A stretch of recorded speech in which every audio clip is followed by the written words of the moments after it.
Hello students, I hope सभी अपने घर पे होंगे और हेल्दी होंगे।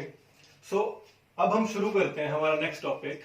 Today we are discussing about the very interesting subject of your chemical reactions, that how we can determine that chemical reaction takes place. हम सभी को पता है कि हम घर पे बहुत सारी चीजें देखते हैं, लेकिन क्या हम वो चीजें केमिकल रिएक्शन के अकॉर्डिंग देखते हैं या सिंपल वे से देखते हैं? तो आज से हम शुरू करेंगे कि केमिकल रिएक्शन को देखना with interesting terms and how to determine that chemical reaction takes place.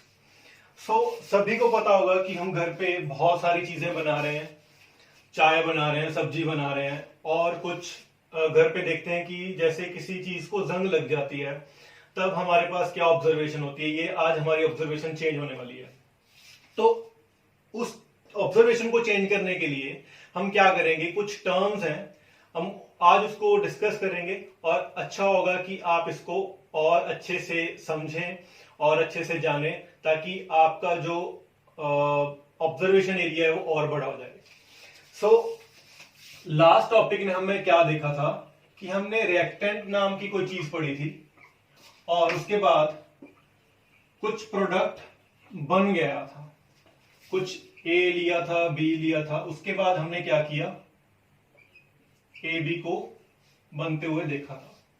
तो यहां से हमें कुछ पता लगा कि केमिकल रिएक्शन तभी हो रही है जब किसी पुरानी चीज से या किसी रॉ मटेरियल से कोई नई चीज प्रोड्यूस हो रही है। तो इस नई प्रोडक्शन को हमने नाम दिया था प्रोडक्ट, और जो हमने रॉ मटेरियल्स लिए थे उसको क्या बोला था, रिएक्टेंट। हमें ये थ्योरेटिकल हमने देख लिया, लेकिन क्या एक्सपेरिमेंटली हमें कौन कौन सी चीजें देखनी पड़ती हैं? उन चीजों को देखने के लिए हमें समझना पड़ेगा कि कौन कौन सी वो चीजें हैं। और there are specific terms and there are very interesting thing to characterize a chemical reactions. जब भी हम केमिकल रिएक्शन की बात करेंगे, हमारे पास कुछ फीचर्स आ जाएंगे केमिकल रिएक्शन को ऑब्जर्व करने के और उनको देखने की कि केमिकल रिएक्शन कैसे हो रही है। There are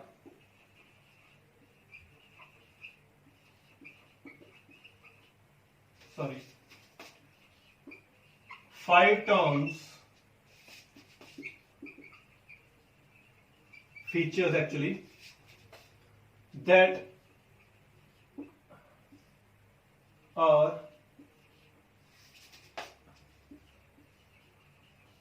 very helpful to determine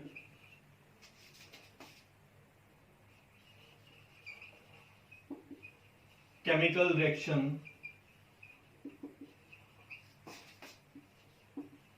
takes place.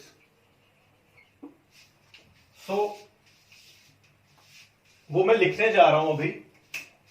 उसमें फर्स्ट पॉइंट है हमारा change in colour,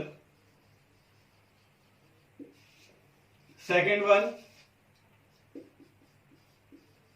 evolution of gas,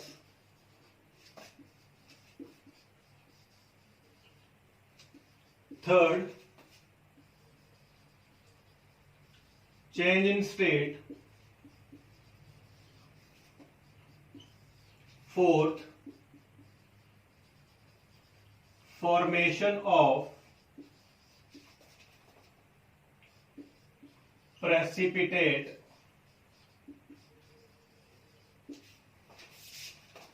and fifth is change in temperature.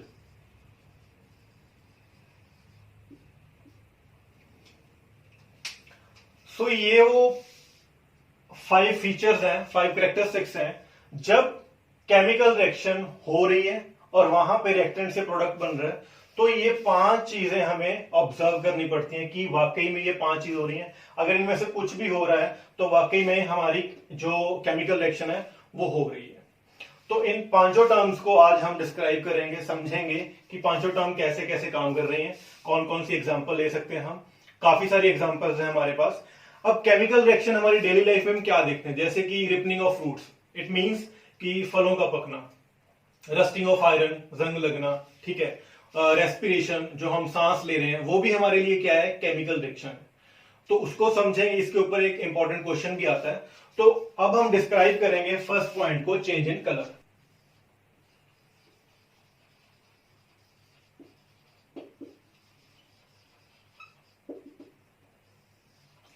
Change in colour सबसे बढ़िया एग्जांपल है, सुबह सुबह आपके पेरेंट्स आपके लिए चाय बना रहे हैं, तो उसका कलर चेंज होना, वो भी हमारे लिए क्या है, केमिकल रिएक्शन।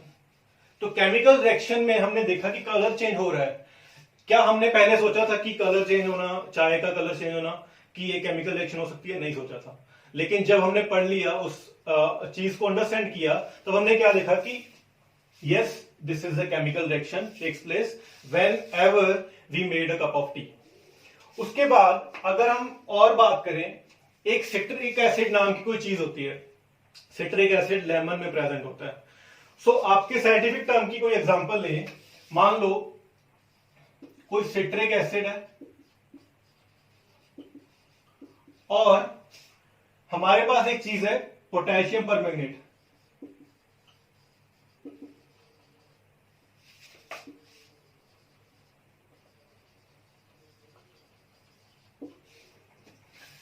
अब ये क्या चीज है, कैसे समझेंगे इस चीज को? तो देखा जाए, जो हमारा ये एसिड है, ये लेमन में प्रेजेंट होता है। हमने ऑब्जर्व करने के लिए इसको क्या किया था, परफॉर्म किया था। एक हमने सब्सटेंस कंपाउंड क्या लिया, पोटेशियम परमैंगनेट। इसका कलर ना पर्पल था पहले। कौन सा कलर था? पर्पल।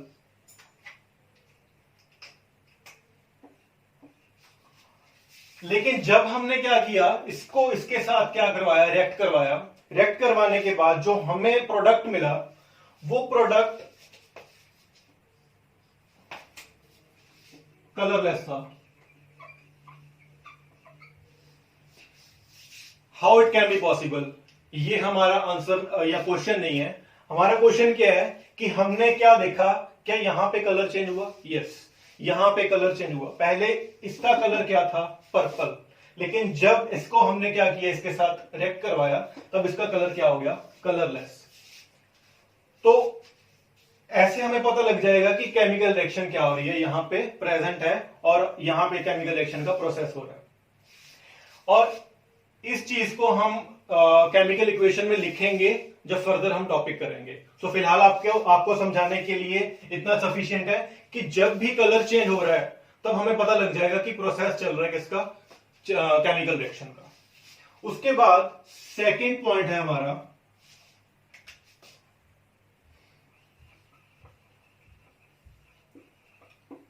Change in state. अब चेंज इन स्टेट का मतलब हम सभी समझते हैं कि स्टेट हमने आज तक जो पढ़ी है 9th क्लास में, जो हमने पढ़ा था कि सॉलिड होगी, लिक्विड होगी या गैस होगी। उसके बाद हमने ये भी पढ़ा था कि सॉलिड को लिक्विड में, लिक्विड को गैस में और गैस को सॉलिड में चेंज कर सकते हैं।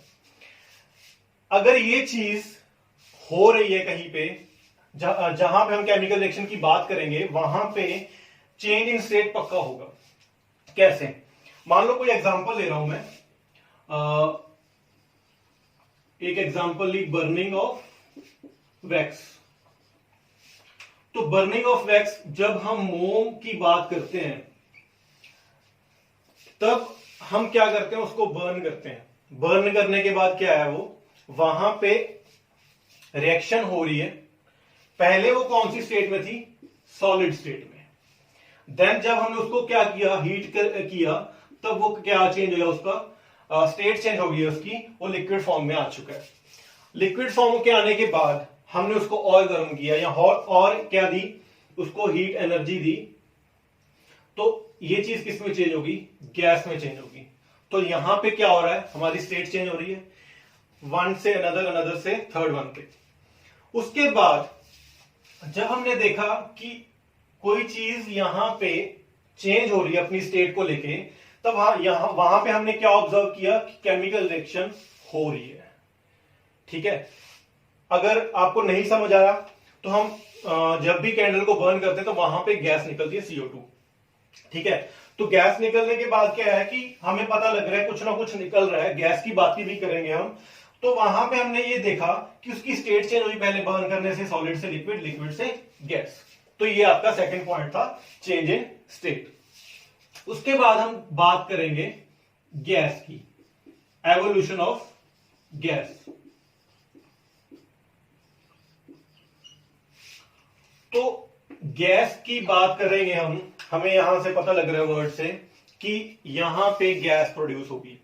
अगर गैस प्रोड्यूस होगी तो हम बोलेंगे कि वहां पे केमिकल रिएक्शन हो रही है, वहां पे केमिकल रिएक्शन का प्रोसेस चल रहा है। कैसे? हम सर्दियों में लकड़ी को जला रहे हैं, तो वो भी एक क्या है, केमिकल रिएक्शन है। हम एक मैच स्टिक को रोज जलाते हैं, ठीक है, कुछ भी काम करने के लिए, अपने घर के कोई भी पर्पस के लिए, तो वहां पे भी क्या है, गैस निकली है, ठीक है। CO2 हमारे एटमोस्फियर में, वो भी क्या है, जब वो रिएक्ट करती है किसी चीज के साथ, तो जैसे कि मीथेन गैस है, तो मीथेन गैस जब भी ऑक्सीजन के साथ रिएक्ट करेगी ना, तब हम क्या करेंगे, बोलेंगे कि CO2 गैस प्रोड्यूस हो रही है। कैसे? हम व्हीकल्स में क्या करवाते हैं, पेट्रोल डलवाते हैं, तो जब पेट्रोल बर्न हो रहा है, हमारा फ्यूल बर्न हो रहा है, तो हम बोल रहे हैं ना कि व्हीकल से CO2 गैस प्रोड्यूस होती है। सेम एज दैट, जब भी गैस की बात करेंगे वहां पे क्या बात होगी, इनडायरेक्टली या डायरेक्टली केमिकल रिएक्शन की। कैसे? एक एग्जांपल है हमारे पास, जब भी मेटल रिएक्ट करेगा एसिड के साथ, तो फॉर्मेशन होती है हमारे पास सॉल्ट की, लेकिन वहां पे एक गैस प्रोड्यूस होती है। क्या प्रोड्यूस होती है? एक गैस प्रोड्यूस होती है। हमेशा याद रखना, आगे भी आपके थर्ड चैप्टर में ये काम आएगा, जहां पे हम मेटल नॉन मेटल के बारे में पढ़ेंगे, और सेकंड चैप्टर में भी काम आएगा जहां पे हम एसिड बेस पढ़ेंगे, कि मेटल को जब भी हम एसिड के साथ रिएक्ट करवाएंगे तो वहां पे कोई ना कोई गैस प्रोड्यूस होगी। इसकी एग्जांपल लेते हैं हम। तो एग्जांपल हमारे पास काफी सारे मेटल हैं, जैसे कि सोडियम हमारे पास मेटल है, ठीक है। सोडियम मेटल को हमने क्या किया, किसी एसिड के साथ रिएक्ट करवाया, वो एसिड है मेरे पास HCl। जब मैंने मेटल को रिएक्ट करवाया एसिड के साथ, तब मेरे पास जो फॉर्मेशन बनी है, वो फॉर्मेशन क्या है, एक तो हमारे पास सॉल्ट बन चुका है।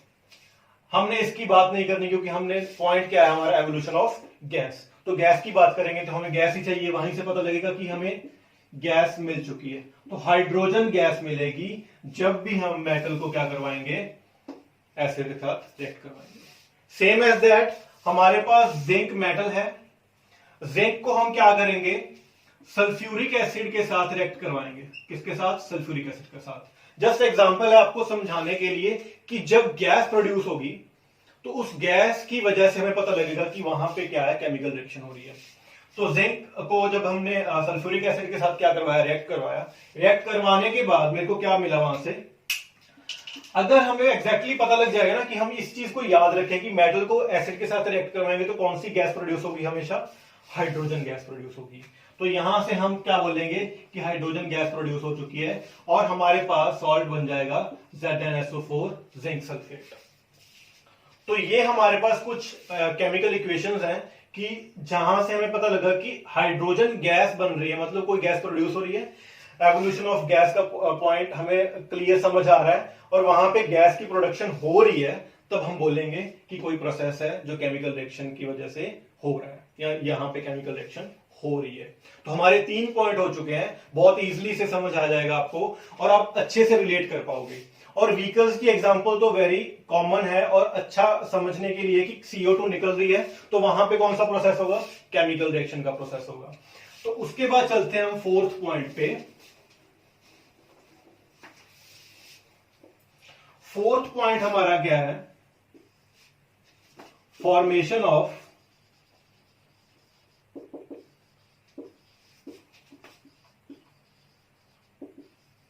प्रेसिपिटेट।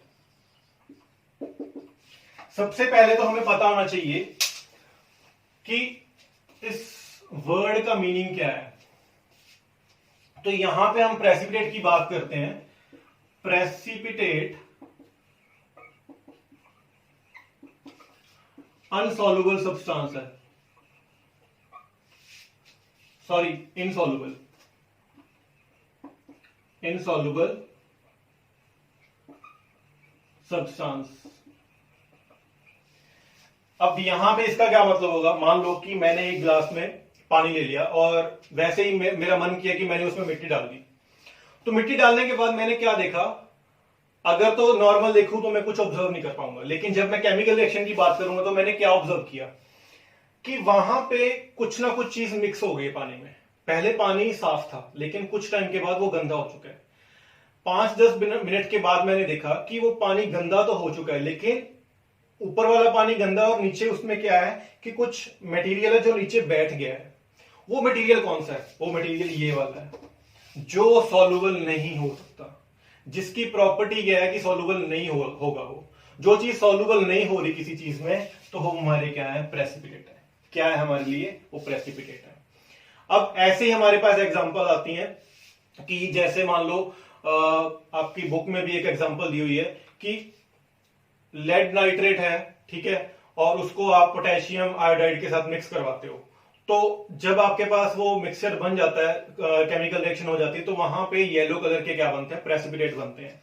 ठीक है, इसी तरह से बहुत सारी एग्जांपल्स दी हुई हैं आपको कि वो एग्जांपल्स क्या है। जैसे हम बोलते हैं कि एक एग्जांपल ले लेते हैं हम, बेरियम क्लोराइड है मेरे पास BaCl2 और इसको मैंने रिएक्ट करवाया H2SO4 के साथ। ये हमारा एसिड है, ये हमारा सॉल्ट है। ये बाद में हम डिटरमाइन करेंगे कि कौन सा एसिड है कौन सा सॉल्ट है, लेकिन हमें सिर्फ समझना है कि कोई भी चीज हम केमिकल रिएक्शन के अकॉर्डिंग देखें तो वहां पे पीपीटी बनते हैं, किस कलर के बनते हैं। ये दो एग्जांपल आप याद रखना, एक येलो पीपीटी वाले और एक अब जो हम करने जा रहे हैं। मान लो मेरे पास कोई कंपाउंड है बेरियम क्लोराइड, उसको मैंने क्या किया, एसिड के साथ रिएक्ट करवा दिया। अब रिएक्ट करवाने के बाद जब हमने ऑब्जर्व किया तो वहां पे कुछ ना कुछ बन चुका था, जो क्या था, बेरियम सल्फेट प्लस HCl। अब हमने क्या किया कि हमने ये चीजें देख ली कि कुछ ना कुछ ऑब्जर्व हुआ, लेकिन हमने पहले क्या बात की थी, कोई इनसॉल्युबल सब्सटेंस होगा जो पीपीटी नीचे बैठ जाएंगे। पीपीटी को हम ना क्रिस्टल के नाम से भी जानते हैं कि पीपीटी क्रिस्टल जैसा भी बन जाते हैं, ठीक है। और अब यहां पे जो क्रिस्टल बने हैं, यहां प्रेसिपिटेट बने हैं, उसका साइन कुछ इस तरह होता है, डाउन एरो। तो हमारे पास जो बेरियम सल्फेट है ना, ये हमारे पास क्रिस्टल बन चुके हैं। तो क्रिस्टल बनने का मतलब हमें क्या पता लगेगा कि फॉर्मेशन ऑफ प्रेसिपिटेट बन चुका है, और इसको हम शॉर्ट फॉर्म में पीपीटी भी लिख देते हैं। ठीक है, तो यहां से आपको पता लगा कि जो प्रेसिपिटेट है वो हमारे इनसॉल्युबल सब्सटेंस है। उसके बाद जो लास्ट हमारी टर्म है, लास्ट फीचर है, बहुत इंपॉर्टेंट है और ये आपको बहुत हेल्प करेगा आगे फर्दर क्वेश्चन को सॉल्व करने में। तो वो आपको समझाऊंगा अभी मैं।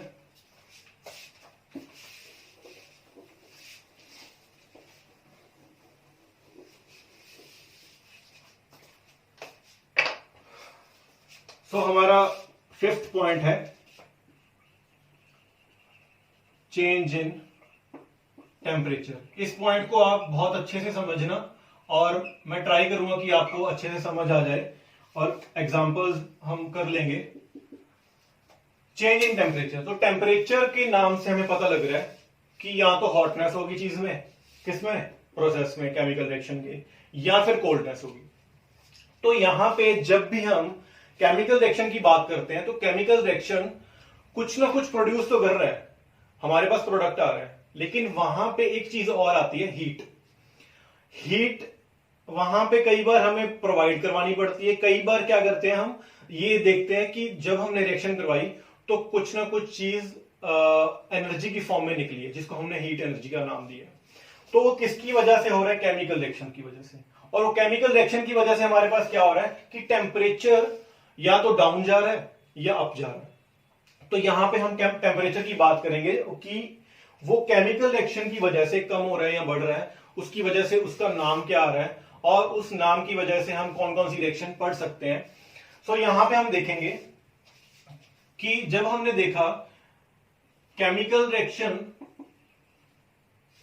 When chemical reaction takes place,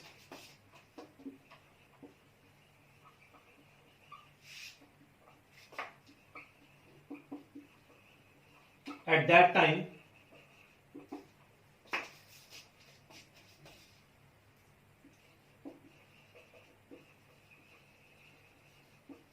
temperature become change, वो अप भी हो सकता है और वो डाउन भी हो सकता है। तो टेम्परेचर की बात हमने इसके साथ कैसे रिलेट करेंगे, जब भी हम बात करेंगे कि केमिकल रिएक्शन की वजह से कोई वहां पे हीट प्रोड्यूस हो रही है, मान लो कोई रिएक्शन हो रही है, ए रिएक्शन हो रही है और बी के साथ रिएक्ट कर रहा है वो, और जब कोई नया प्रोडक्ट बना, मान लो ए बी प्रोडक्ट बन चुका है, तो उस ए बी प्रोडक्ट के साथ हमें साथ में क्या मिल रहा है, हीट मिलती है।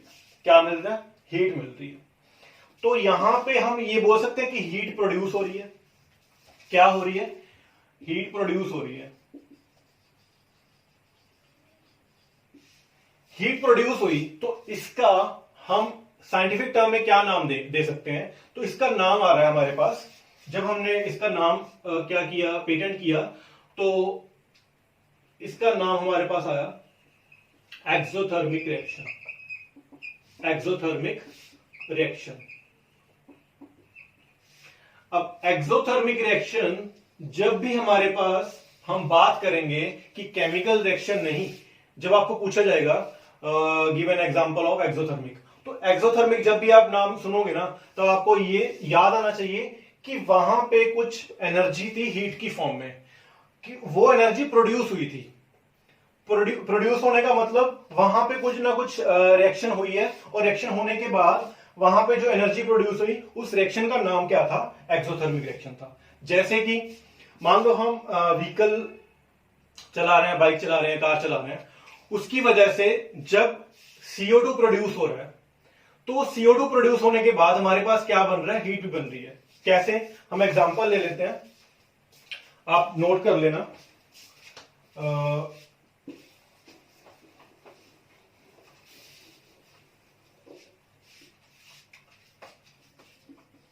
CH4 plus oxygen, then CO2 plus heat। अब जब ये हीट प्रोड्यूस हुई हमारे पास, तो हीट प्रोड्यूस होने के बाद हमें क्या पता लगेगा कि ये कोई रिएक्शन हुई थी, ये कोई A था और ये B था। जब ये रिएक्ट करे, when A react with B, then there is some energy is produced by the reaction, by the chemical reaction, and this energy will determine by the chemical process, and also it helps to name the specific term which is the endothermic reaction. So जब भी हमारे पास heat produce होगी, तो उस reaction का क्या नाम होगा, एक्सोथर्मिक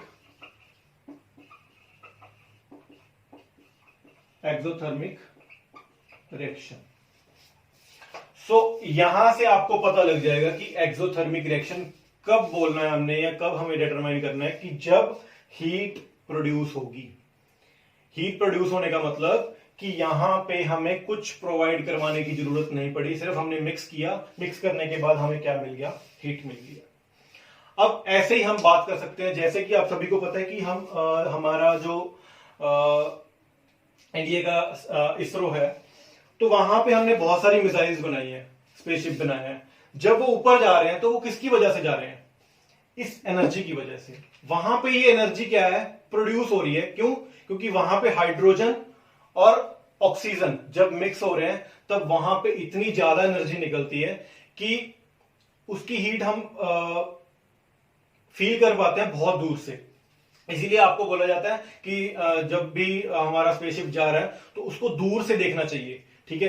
तो ये हम देखते हैं कि वहां पे हीट प्रोड्यूस हुई, तो कौन सी रिएक्शन होगी, एक्सोथर्मिक रिएक्शन। हमारा मोटिव क्या था, हमें समझना था कि जब हीट प्रोड्यूस होगी तब कौन सी रिएक्शन होगी, एक्सोथर्मिक रिएक्शन। अब हीट प्रोड्यूस हुई है, इसका ऑपोजिट क्या हो सकता है, हीट प्रोवाइड करवा सकते हैं हम। उस हीट प्रोवाइड करवाने की एग्जांपल हम बहुत अच्छे से जानते हैं और हम थर्ड क्लास से इवन की पढ़ रहे हैं, not in a specific way, लेकिन जब हम 6 तक पहुंचे तो हमने बहुत अच्छे से पढ़ा। हीट के बारे में नहीं पढ़ा लेकिन उस टर्म के बारे में पढ़ा जो हमारी टर्म थी जहां पे हमने क्या किया था, हीट प्रोवाइड करवाई थी। और उस हीट प्रोवाइड करवाने की बेस्ट एग्जांपल है फोटोसिंथेसिस। फोटोसिंथेसिस। अब फोटोसिंथेसिस सभी को पता है कि हमारे जो प्लांट्स हैं उसको सनलाइट चाहिए, ये मैंडेटरी है उसके लिए। तो अगर सनलाइट ना हो, ना तो वो बढ़ पाएगा, ग्रो कर पाएगा, ना ही वो कोई फ्लावर बना पाएगा, ना ही वो कोई फ्रूट दे पाएगा। तो उसके लिए क्या जरूरी है, हमारे पास सनलाइट जरूरी है। तो उसकी एग्जांपल देखते हैं हम। CO2, H2O is a raw material. As we know, in the presence of sunlight and chlorophyll,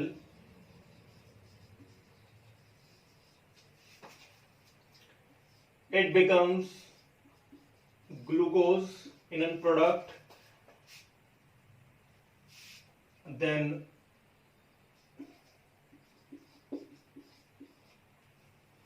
H2O और O2। तो हमने क्या देखा, ऑक्सीजन हमारे पास बाय प्रोडक्ट बन चुका है कि रॉ मटेरियल जब हमने क्या किया, यहां पे रॉ मटेरियल को हमने क्या किया, इकट्ठा किया और उसकी प्रेजेंस किसके साथ हुई, सनलाइट और क्लोरोफिल के साथ। जब ये रिएक्शन हमने करवाई तो अब हमारे पास क्या बन चुका है, ग्लूकोज बन चुका है। ग्लूकोज बन चुका है। इस ग्लूकोज के बनने के बाद हमने क्या देखा कि हमें कोई ना कोई एनर्जी प्रोवाइड करवानी पड़ी, मतलब हीट प्रोड्यूस नहीं हुई, यहां पे हीट को देना पड़ा। तब हीट देने के बाद हमारे पास क्या बना, ग्लूकोज बना। उस प्लांट के पास क्या बनेगा, फूड बनेगा जो आगे वो ग्रो करवाने में हेल्प करेगा। वहां तक नहीं जाना हमने, समझना हमने क्या है कि यहां पे हमने हीट प्रोवाइड करवाई जिसको हमने सनलाइट बोला है। तो आपको अच्छी तरह से समझ आना चाहिए कि अगर हम हीट प्रोवाइड करवाएंगे वो अलग टर्म है, अगर हीट प्रोड्यूस होगी वो अलग टर्म है। जब हीट प्रोड्यूस होगी उसका नाम क्या है, एक्सोथर्मिक, और जब हीट प्रोवाइड करवाएंगे हम उसका नाम क्या होगा, एंडोथर्मिक। सो ये दोनों जो टर्म्स हैं, एंडोथर्मिक रिएक्शन, बहुत इंपॉर्टेंट है और आपके बहुत काम आएंगी फर्दर हमारे टॉपिक्स में। आपको क्वेश्चन सीधा नहीं पूछा जाएगा कि प्रोड्यूस करवाई है, प्रोवाइड करवाई है। आपको बोला जाएगा कि एक्सोथर्मिक के ऊपर आपने एग्जांपल देनी है और एंडोथर्मिक के ऊपर आपने एग्जांपल देनी है। तो आपको जब भी याद आए कि जब हम देखेंगे कि वहां पे कोई ना कोई हीट प्रोड्यूस करवानी पड़ी है, तो प्रोवाइड करवानी पड़ी है, तो वहां पे हम एंडोथर्मिक की बात करेंगे। जब हम देखेंगे कि केमिकल रिएक्शन में हीट प्रोड्यूस हो रही है तो हम किसकी बात करेंगे, एक्सोथर्मिक रिएक्शन की बात करेंगे। तो ये सारी टर्म्स हमें क्या हेल्प करती हैं, ये हेल्प करती हैं to determine the chemical reaction. Chemical reaction को अलग वे से देखना, ये हमें हेल्प करेंगी उस अलग वे को अच्छी तरह से ऑब्जर्व करने में। तो आई होप कि आपको अच्छे से समझ आ जाएगा, और कोई भी क्वेश्चन हो आप मेरे कमेंट बॉक्स में लिख सकते हो और अच्छे से हम फर्दर टॉपिक भी करेंगे, एग्जांपल लेंगे और मैं क्वेश्चंस आपको नोट करवा दूंगा। तो आपने ये सारी चीजें याद रखनी है। तो एक पॉइंट में लिख देता हूं आपके लिए, याद रह जाएगा। Heat produced, it means exothermic reaction, and heat provide, we can call endothermic reaction. So ये आप हमेशा याद रखना और ये याद रखोगे आपकी रिएक्शन कभी भी गलत नहीं होगी कि कौन सी रिएक्शन हमने कब करनी है। और अगर आपको क्वेश्चन आ जाए 1 या 2 नंबर में कि हीट प्रोड्यूस हुई है तो एक्सोथर्मिक रिएक्शन होगी, अगर हीट प्रोवाइड की गई है तो एंडोथर्मिक रिएक्शन होगी। तो यहां से हम अच्छे से उन 5 टर्म्स को देख सकते हैं कि जब रिएक्शन होगी तब हमारे पास रिएक्टेंट से प्रोडक्ट बनेगा, उस टाइम पे कौन कौन सी चीजें हमने ऑब्जर्व करनी है। तो ये सारी टर्म्स थी। इसके बाद हमारा नेक्स्ट टॉपिक हमारा रहेगा बैलेंसिंग के ऊपर, और वो आपका इतना इंपॉर्टेंट टॉपिक है कि आपको 11th 12th और फर्दर आप केमिस्ट्री जब भी आप कंटिन्यू करोगे अपनी हायर स्टडी के लिए तो आपको वो हेल्प करेगी, which is a balancing. So I hope you would understand this topic and also आपने बहुत सारा लाइक दिया मेरी पिछली वीडियो को, तो उस वीडियो के अकॉर्डिंग मैं चाहता हूं कि आप आगे भी ऐसे ही सपोर्ट करते रहें और चैनल को सब्सक्राइब करें और शेयर करें अपने फ्रेंड्स के साथ, ताकि जो बच्चे नहीं कुछ स्टडी मटेरियल ले पा रहे वो इससे पढ़ सकते हैं। तो जो भी आपकी क्वेरीज हो आप कमेंट बॉक्स में लिखो, आपको उस क्वेरीज के लिए आंसर मिल जाएंगे जैसे जैसे भी टाइम आता जाएगा। Thank you all of you.